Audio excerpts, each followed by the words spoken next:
And what's up, everybody? This is Bob James from the band Silent Theory. You can check us out at silenttheory.com. Check out our new album, Tell Us How It Ends. And you are listening to John the Ninja Podcast.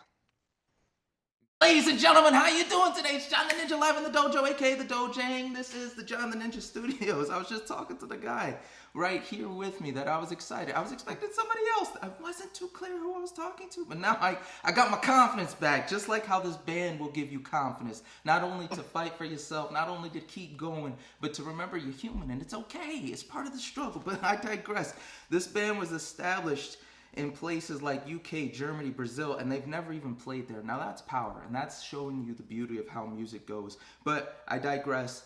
Actually, I do not digress. Let's move it forward. I love this band not just for the music, but because they quote Sarah Marshall. Forgetting Sarah Marshall? Yes, the movie. They quote it all the time. But this band has formed from the ashes of another one called Faded. When the group, Scott, Bob, Mitch, and even Nick Osborne at the time, knew it was time for a change. They sat down at a Mexican restaurant on a Monday and just drank margaritas trying to figure out what to do. Now, the fun fact is it's in Moscow, Idaho, where the University of Idaho is, but that's neither here nor there. But they came to the consensus that they had a plan, they had what they needed, and in November 2009, they came out as who they are today. That band's name is Silent Theory. And 15 years later, they are still a powerhouse, and they cemented their ethos with lead singer Dakota in 2014, who has a wonderful way of not only writing beautifully, but also conveying the message. And his vocals and rap styles are beautiful, but I digress.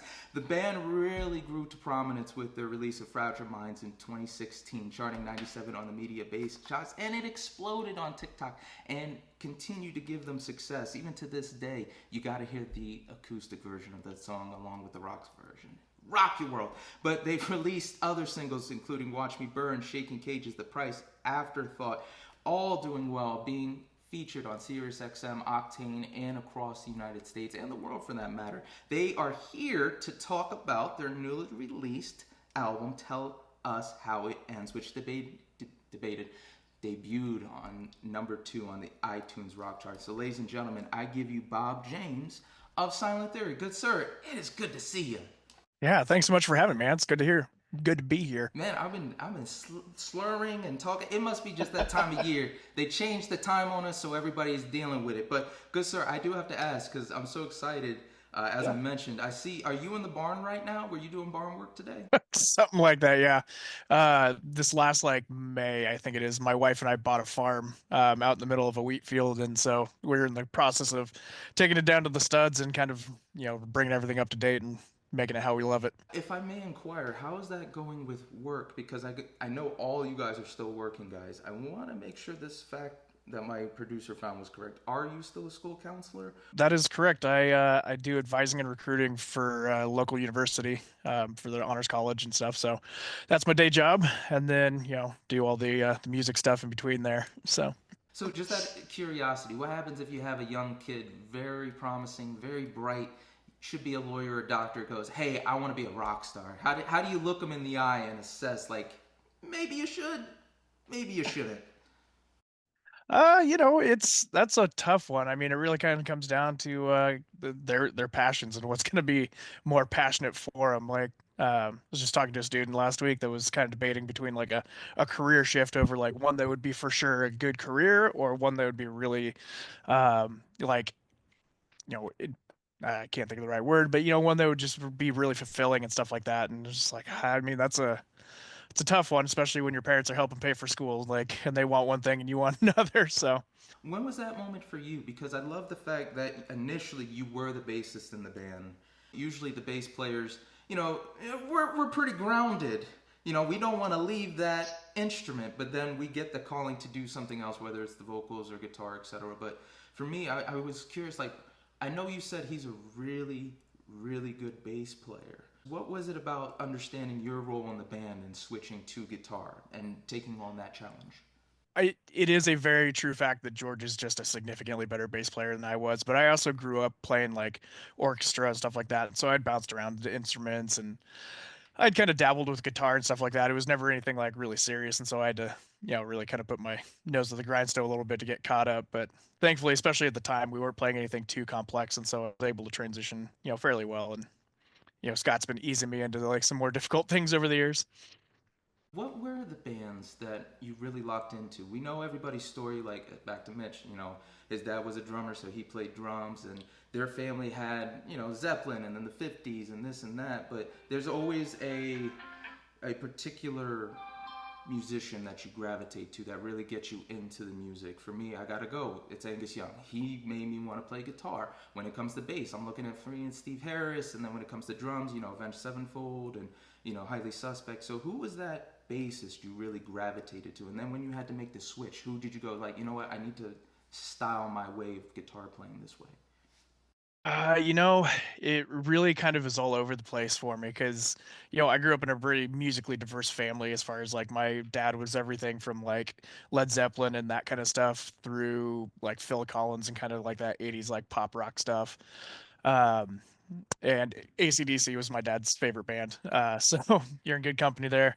My brother. Um, and then, my mom was definitely more like the 50s and 60s and stuff. And like, I think I got my love for the Beatles probably from her because that was like one of the first bands where I was like, oh, this is really kind of a magical thing that you can do with other people.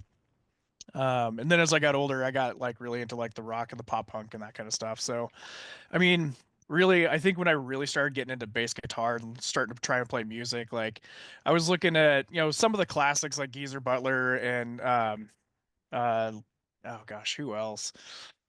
Just a lot of the guys from that like late 70s, early 80s era when like, hard rock turned into heavy metal and kind of like just got a little bit more intense. Um, but then also I was looking at people like Mark Hoppus and stuff like that because um, you know, I know that pop punk and emos really having a moment, but at the time, like the thing I loved most about it is like one, all the songs are really catchy. Like you don't have to love the genre, but like the music is the songs are catchy. But the thing I loved most about bands like Blink was that like they weren't technically perfect. They weren't doing anything like super crazy, but like they put everything into their performance and also they were just having fun. And that was what I liked most about music is that like it was an opportunity to just kind of like get weird and have fun with some friends. And you know what? In other interviews, you've mentioned like Hard Day's Night, great album. I don't know if it's their best album, but we can debate that later. But that's your favorite album. You remember going out with your friend and splitting, buying the I'm sorry, the Green Day cassette. I believe it was Duke. That's right. And then going and then on your own money getting the CD for Limp Bizkit. And I have an AC/DC story similar. Not as smooth. I was closing time in the mall. My friends are trying to go to the movies. They're like, hurry up, they're closing. And it was between Let There Be Rock and Power Age, and I had to make a decision. Long story short, I chose both and pissed everybody off because it took like 30 minutes for me to say, let's get both. But when you say creating a moment and actually remembering it and investing because it's your hard-earned money and your time went into get that money, that's your time to be spent, that resonated with me. I was curious if somebody else hit you with that type of story for Silent Theory. Be like, man, I remember I found this album, or it was something like that. Yeah, and I gotta be honest, I wish I could remember like a good specific one, but I mean this last tour in particular, like was a really good and really like kind of eye-opening experience because we've always been pretty active with communicating with people online and stuff like that, and we've got a lot of really great fans who listen to the music and you know will tell us how our music has been incorporated into their life. Sometimes it's good, sometimes it's bad, like just letting us know how our music has been a touchstone for a certain part of their life. Um, but I definitely think this last tour that we just got back from was a really great example because like we got to go to some new places that we hadn't been to yet, mostly like the East Coast and especially like up to like Boston and stuff like that. So that was a lot of fun. But just chatting with people who have been able to share some of those experiences, like some of them have got tattoos and stuff, which is wild to me. But yeah, I think that is one of the things that I love most about this band is being able to resonate with people because that's our biggest hope is like we really like writing songs that mean something and have like some substance to them and connecting with people who can be like, hey, this song really like hit me because I was going through like whether it's a family sickness or like my boss is just a dick or like whatever it is, like being able to like have that connection with people. It's like, okay, so some things are going the way we want them to because The thing I like about it is that we always write songs with a very specific thing in mind, and Dakota always has like some very specific inspiration, but he's able to tell a story in such a way that people can listen to it and be like, yeah, that's me, that's my story, and being able to connect with people like that is pretty special. Speaking of touring, you guys took on one of the hardest challenges in Philadelphia history, and that's running up the Rocky Steps. And I want to know, what was your overall experience in Philly? Because what I love about you guys is I can definitely connect because you've toured in places that I love. Like you always have a good time in Salt Lake City. You know, Clifton is my old home. You know, Philadelphia, aforementioned. So I just wanted to know what your experience was like being in such a historic music city. Yeah, it was pretty awesome. Unfortunately, we didn't get to play in Philadelphia, but we had a day off, and half of us had never been to Philadelphia, and then the other half hadn't been since they were like 10. So we were like, might as well. And so we took a day off and spent a couple nights in Philly. And I mean, we went full tourist. Like we got the hop on, hop off bus tour, and all just kind of like split up and did stuff. So like Mitch and I went to Eastern State Prison and did that tour, and some of the guys went down to like the markets and stuff like that. And yeah, the sorry about that. That Rocky movie, I mean, obviously is impactful for all of us, just because we were young men once, and you see that movie and just it's so inspiring, but also like kind of cheesy enough that it's just a lot of fun to watch. But I do feel bad for the people at the museum. They have to get tired of people coming and filming their videos on the stairs and stuff. But no, it was great. I love Philadelphia. And, being a former Marine and stuff like that, going down and seeing the placard of where Ten Tavern was, where the Marines were established, and then we also had some time to kill, so we were like, a bunch of us just went and got tattoos, so it was good. Really made the most of our time in Philly. Thank you. I know Veterans Day was the other day. I'm an Army brat, not necessarily in the legal terms, but mom and dad are in. But it always fascinates me the love that veterans have for this country.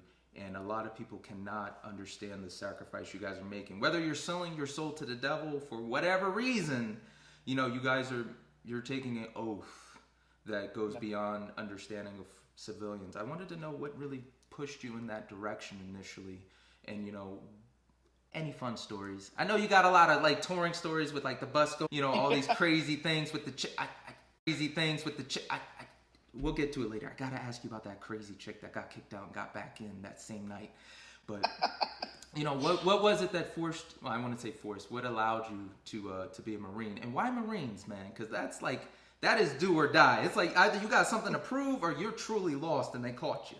I just come from a real military family. Like both my mom and my dad's side of the family have a real deep legacy of service and things like that. And my I grew up in Bremerton, Washington, because my dad retired out of the Navy. He was on subs and stuff like that. So that's kind of a lot of my experience. But I uh, I always kind of knew that I was gonna do military service because it was just something that even as a kid I felt like compelled to do. But then I'm dating myself here a little bit, but I was a senior in high school when September 11th happened, so that was also kind of just like a cementing moment of I felt like I wanted to do something. Um, and so I had a bunch of friends that were all joined at the same time, and I had considered the army because my best friend from youth is was in the army at the time, and they had like this weird like delayed buddy program thing where like even though he had been in for like a year and a half, like I could still potentially sign a contract to get attached to his unit, but I don't know, it just didn't really feel right. And honestly, there was two real main factors that made me go the route of the Marines. And one, my grandfather was a Marine in World War II, and I just had such like reverence for him and everything that he did and stuff like that. But outside of that, the thing that really stood out for me with the talking to all the recruiters and stuff like that was that the army has a lot of money they throw at you to try and get you involved. The Air Force has a lot of like really honestly like transferable skills, and like if you're looking for like actual like enrichment to carry you on later in life, Air Force is probably not a bad idea. Plus they live a little easier and get paid a little better typically. But I don't know, that just didn't feel right to me and stuff.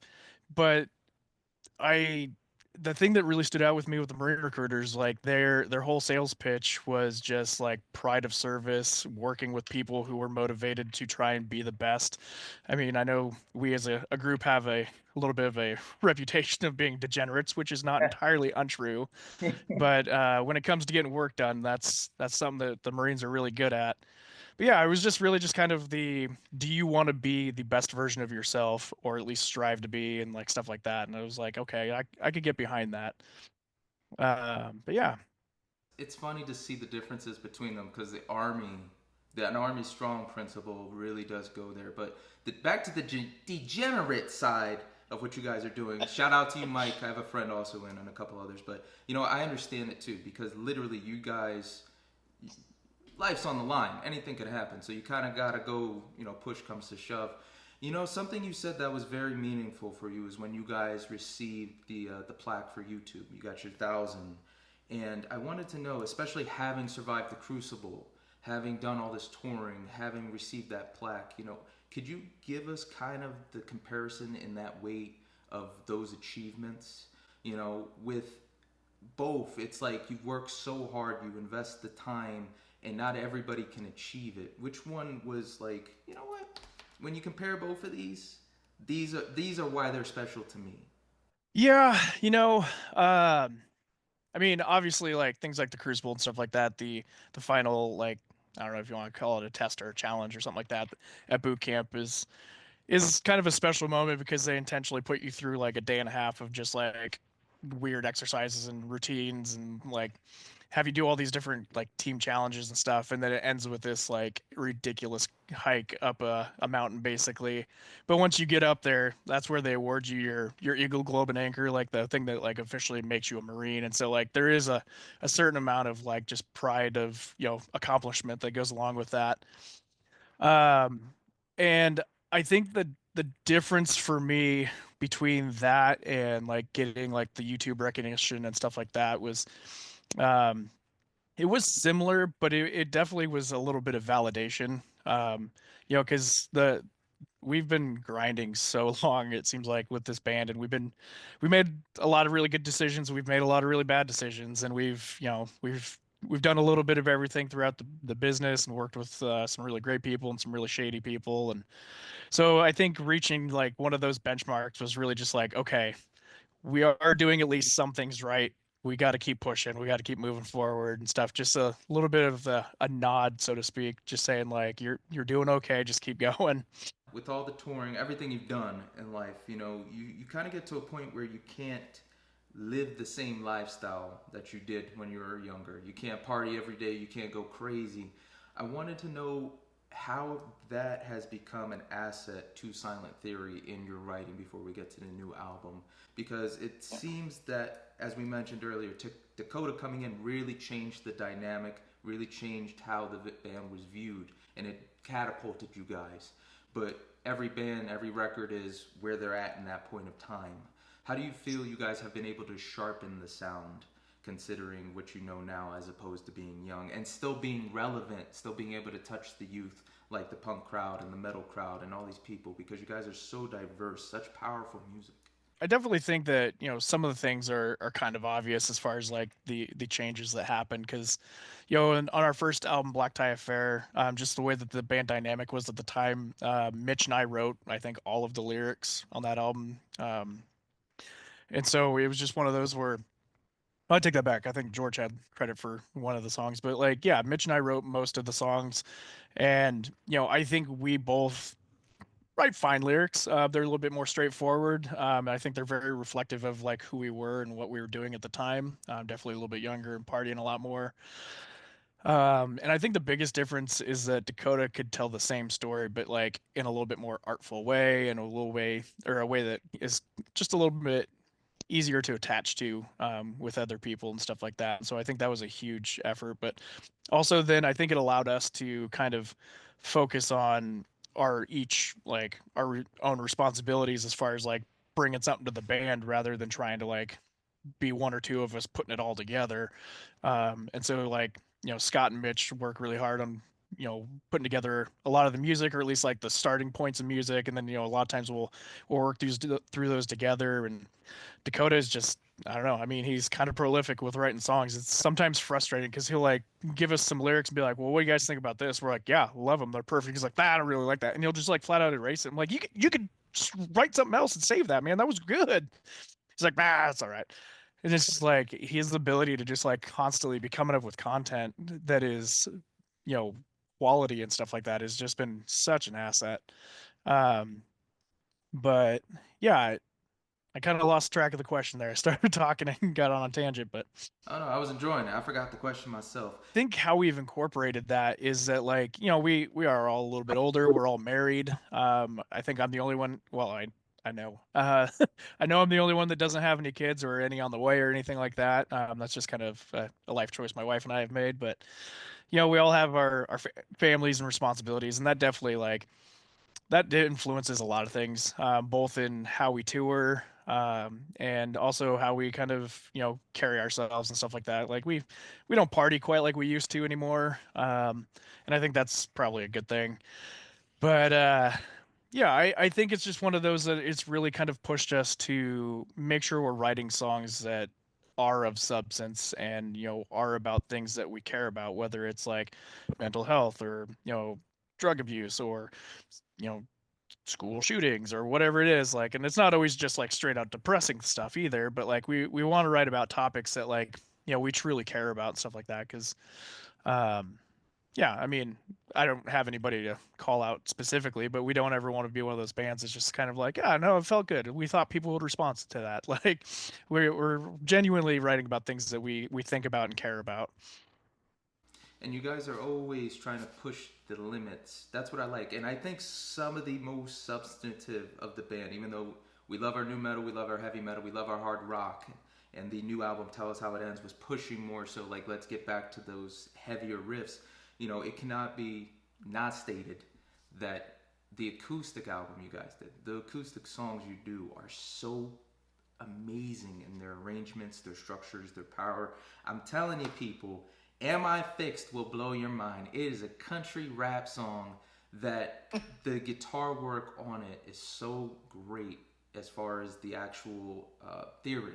I was curious, could you, before we get to it, we're getting to it right now, could you explain that process? Was there a acoustic song that you really hold near and dear for the same reason I would hold Am I Fixed Yet, just that emotional connection? Was there one you're just like, this is such a pain in the ass? Because you guys are very articulate trying to make the acoustic songs different than the original album recording, which I think is actually pretty.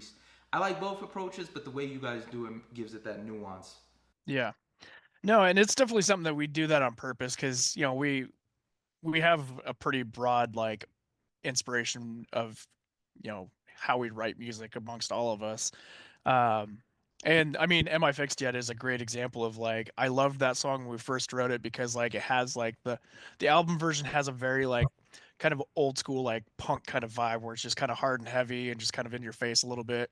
And then the acoustic is definitely a lot more, like you said, kind of like a country rap kind of, it has a different vibe. um and it is funny because the message almost feels like it's a little more impactful. And I mean, I think the acoustic songs are an opportunity, one, to let us do something fun and creative where we can just be like, this is a great song, how else could it sound?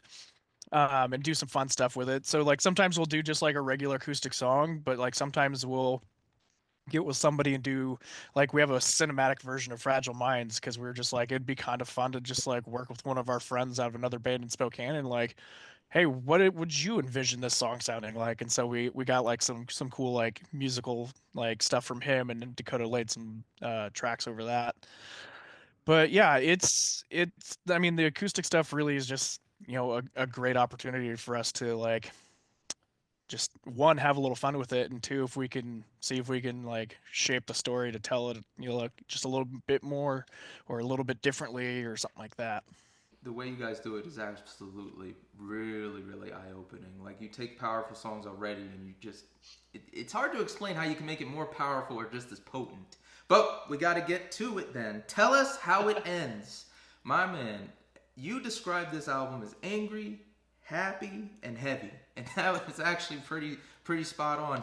I did really want to ask if you guys would ever release the original album cover, because I love this one When I saw this album cover, it reminded me when I was running cross country in Pennsylvania for college, and more so the suffering and the hills I was running up and seeing the sights. But I really do love both ideas between the guy sitting down having a beer, seeing the, kind of like the Megadeth, like the explosion in the background, and then the dichotomy of this one. I do feel like this was probably the better one, but could you explain what was the moment for you when you saw this album cover and you're like, nah, this is it?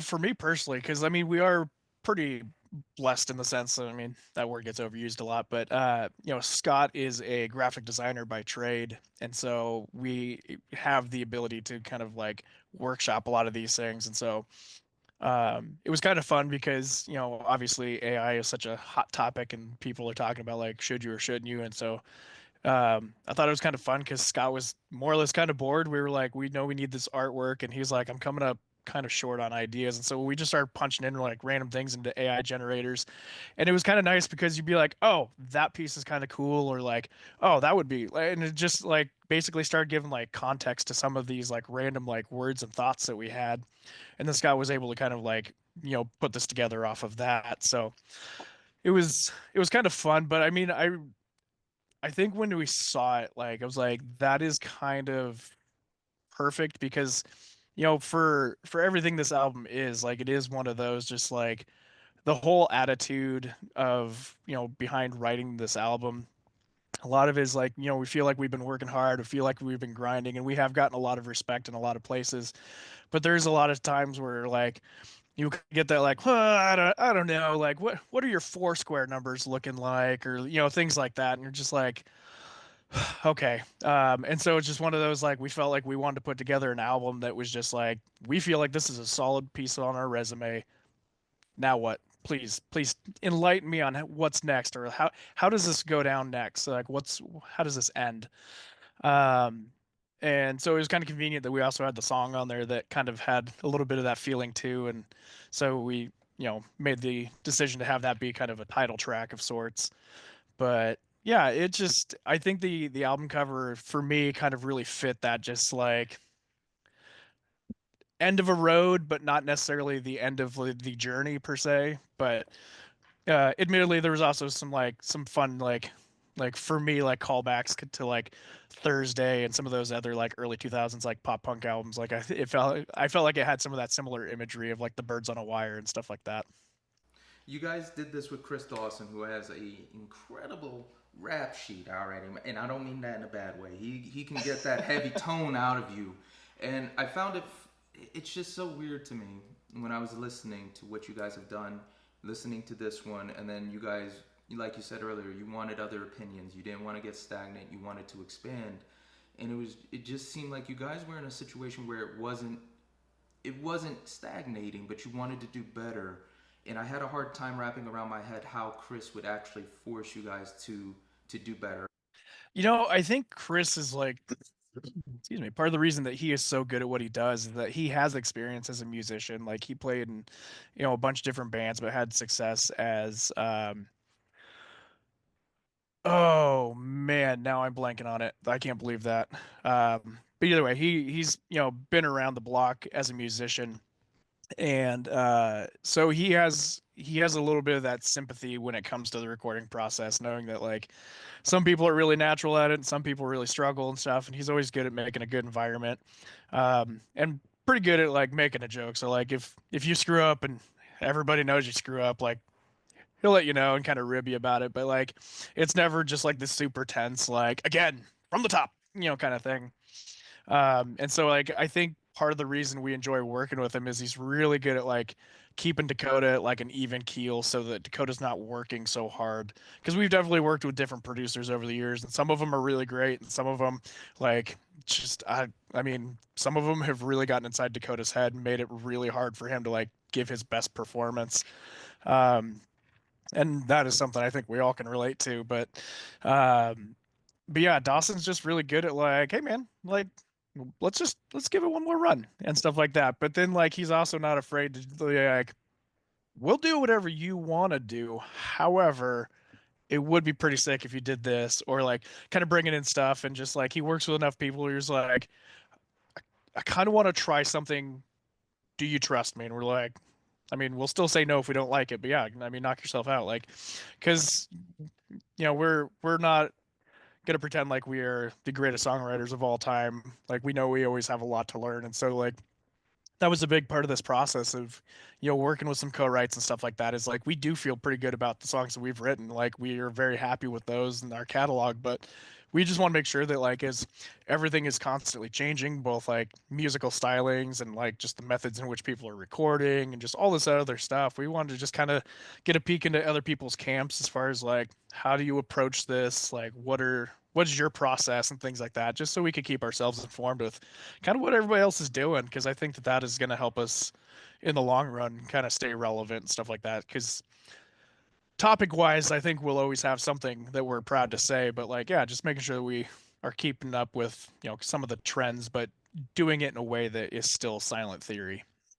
Did you pick up anything from the guys in Gojira when it came to recording? Because you know they're a special entity when it comes to playing. They're very, very precise, but very nuanced.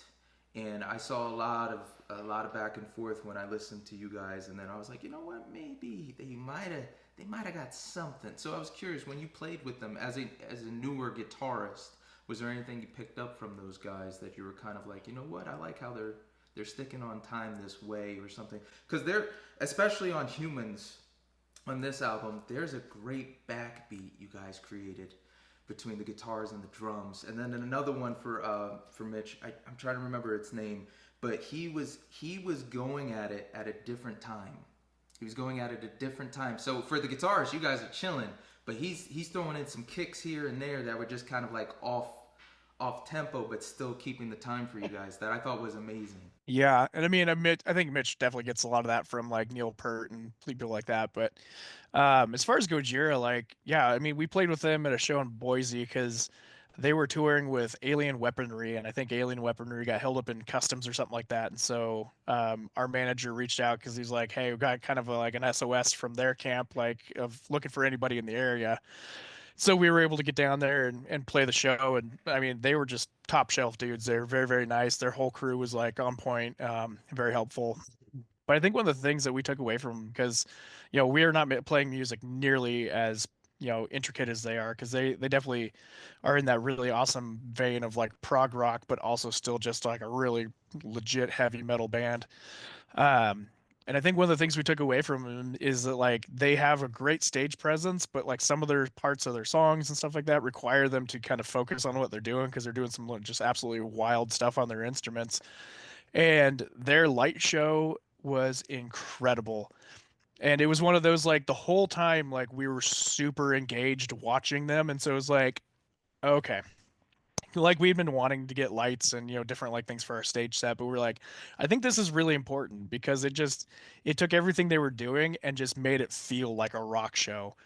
And of course they had a silly budget, and they had rented lights from some company in Canada and had an entire semi hauling their stuff around. But it was after that show that we really kind of invested and got our own light rig that we can take with us on tour and stuff like that, because it really is for us about like giving a great live experience. Because if people are gonna commit their time and especially their money to come hang out with us for an evening, we really want to do our best to make sure that they are having a good time and enjoy the show. So performance has always been like a really, really big thing for us, and I think that like watching those guys do something completely different, but it was something that we could definitely learn from. Is that why you like Made Me This Way? That's more of a song you can do your, I don't want to say antics and make it sound like it's crazy. Just be able to move around freely on stage. I find me as a player, if you're doing a solo, yeah, you might have to stay in one spot, but it feels way better to play and walk around and move. What was the dichotomy for you when you guys came up with Made Me This Way? Why is that your fun song to play live? It is definitely that, like, having a little more freedom to move around, because like it's not super complicated like notes wise, but it does have a very like specific like rhythm and syncopation to it and stuff like that. But once you kind of got that dialed in, like, it is a little bit more of a fun song to engage with the audience and stuff like that on. So So I definitely think that helps. But I think the other thing too is like it's just kind of a fun, like, it's probably the heaviest song that we've written. And so I think in that regard, it's kind of fun to just like, let the eighth grader, ninth grader, and me just like really rock out for a few minutes. Taking that inspiration from when you got the Black album. It's not a bad album. I'm with you. I'm with you. They just something about people don't like change. It was a great heavy metal album. But back to it, Nonsense was my favorite off the album. That's just personal for whatever reason. I wanted to know what that writing process was like for it. You guys usually have your back and forth, but it's just so fascinating to see how every song is potent with that power. That was definitely one that like we had the music pretty well done. And Scott had sent like a rough version of it to Dakota before we got to the studio. We got there and we had changed a few things and stuff like that, but it was one of those like Dakota had a few like bits and pieces and stuff, but it wasn't until we were like really like starting to record that he found whatever it was that he was latching to. And just sitting kind of on the back porch at Dawson's place, smoking cigars and stuff like that. Like him and it was mostly just him and George at the time. We're out there and just kind of like kind of going back and forth. And the thing I like about Dakota is he's such a good lyricist, but he's also very open to like, this is what I'm thinking. How are you receiving it and stuff? And so sometimes you're just like, that feels weird. Like I know what you're going for and stuff, but there's other times where we're like, yeah, do it, man. Like it's weird, but I think it's good. Like, um, but yeah, so I mean, that was one that definitely kind of was a whatever Dakota was thinking and feeling that day, like clearly came out on the record. Um, and yeah, I mean, I'm with you. Nonsense is one of my favorite songs on the album too. Like, and I that's kind of my vote. We've kind of been talking about like what we think the sleeper songs are going to be, and that was definitely up there for me. I have to stress how cool it was that Paul Crosby, if you guys don't know, drummer for Saliva, huge band growing up, especially for me as a WWE fan. I love you, I hate you, and I got the album right after that. But for him to go out of his way to reach out to you guys, I've gotten a lot of compliments. I've gotten a lot of, like, good jobs. But especially this year, I had some people reach out to me, and it was the most vindicating thing to me and what I do as a podcaster, because like you said, for years you're just grinding. It's like, is this not good enough? Look, I'm doing what your people aren't, and etc. I understand that frustration, but I don't know if we can really relay the relief, that guarantee of like, damn, somebody really appreciates this work this much, and you've experienced it with your fans. But on a business level, that's a totally different feeling as well, because now they understand as well. In working with Paul, he really's gone out of his way to protect you guys, to get you guys right.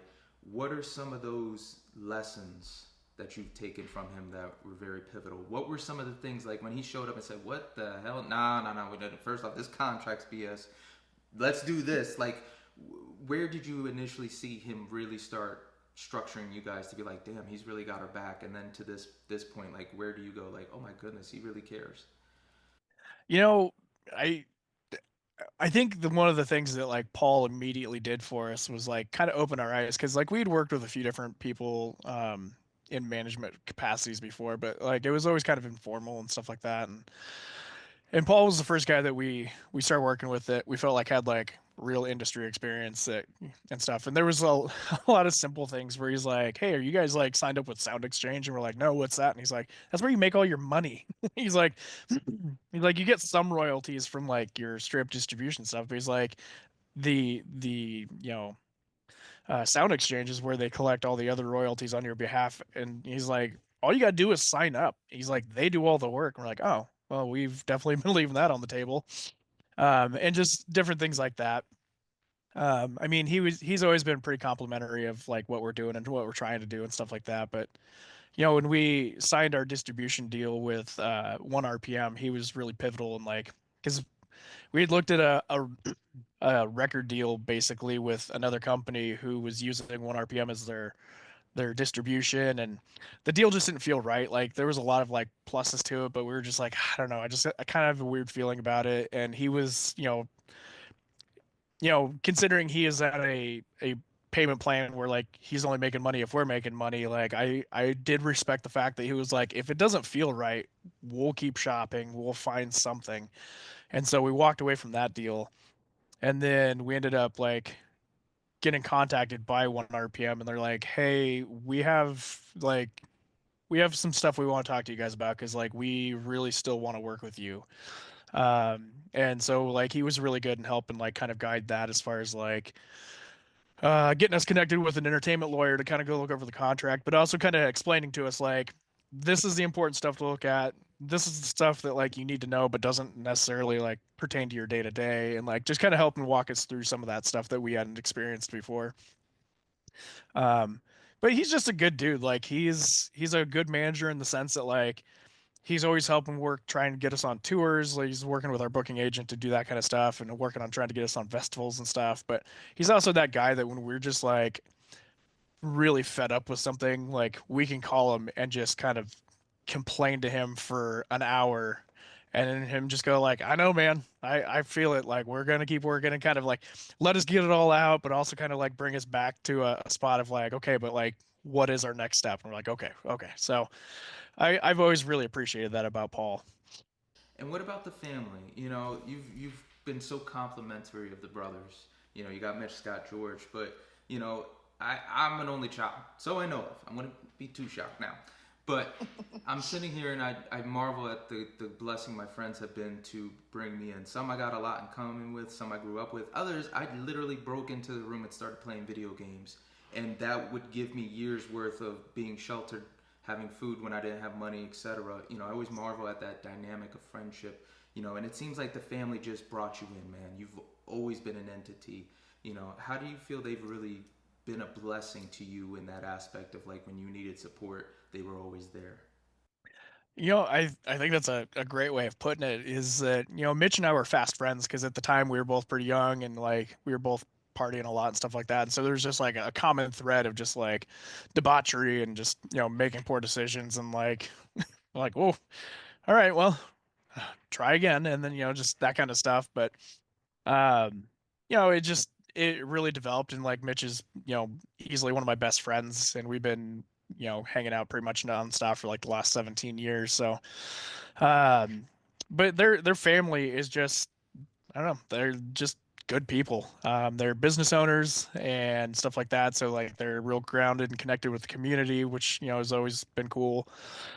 But they're just really welcoming. Like their mom like used to introduce me to people as the son that she never wanted and stuff like that. And it's just like, you know, I just the recognition of that kind of stuff and like being invited to family dinner and they just have always been really open and great at making me a part of things and you know that was always part of our process when we were auditioning singers before we found Dakota. Like, you know, the family was always really excited and be like, well, you know, when somebody's up visiting, let's all go out to dinner and you know and they've always just been really supportive of the band and the process. And you know, in the early days, they helped out a little bit financially, like giving us like some interest-free loans and things like that. But in general, they're just really supportive, and it helps out quite a bit. I always ask the most important question at the end, and considering you guys have gone through one of the actual ones I've received, the guys on Highly Suspect told me to rent the tour bus, never buy one. I could see finally, after maybe almost a decade of being told that, I finally have an applicable story for it. But you know, there's always something somebody tells us that sticks in our mind. Sometimes it was directed to us, sometimes it was very serious, like, hey, listen, I need you to take my wisdom. Sometimes they just said it nonchalantly and it impacted us in such a big way. What's something, a phrase, a piece of advice someone's given you that always comes when you need it? Hmm, that is a great question. Um,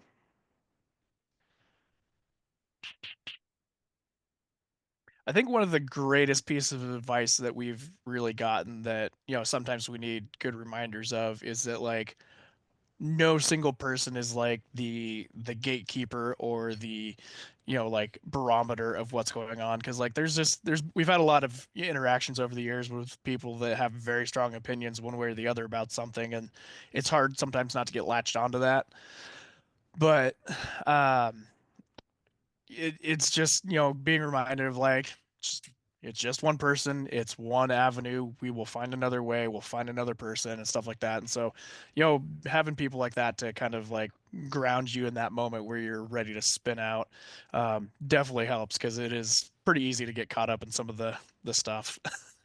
And I think the other thing too that like personally the advice that I like to give to younger bands and stuff like that is that they call it the music business for a reason. Like there is a lot of like responsibilities. There's a lot of things like if you want to do it seriously, like there's a lot you have to work and really take care of. But at the end of the day, like I'd say vast majority, if not all people, started playing music because it was fun and fulfilling in some way, shape, or form. And so just try not to lose sight of that. Like, you know, you have to have time for the business side, but like when you get on stage or you're working with fans and stuff like that, like it's fun and it's supposed to be fun and it's okay to have fun. And just trying to balance those two so that you're always like keeping your eye on the prize, but really appreciating what you got.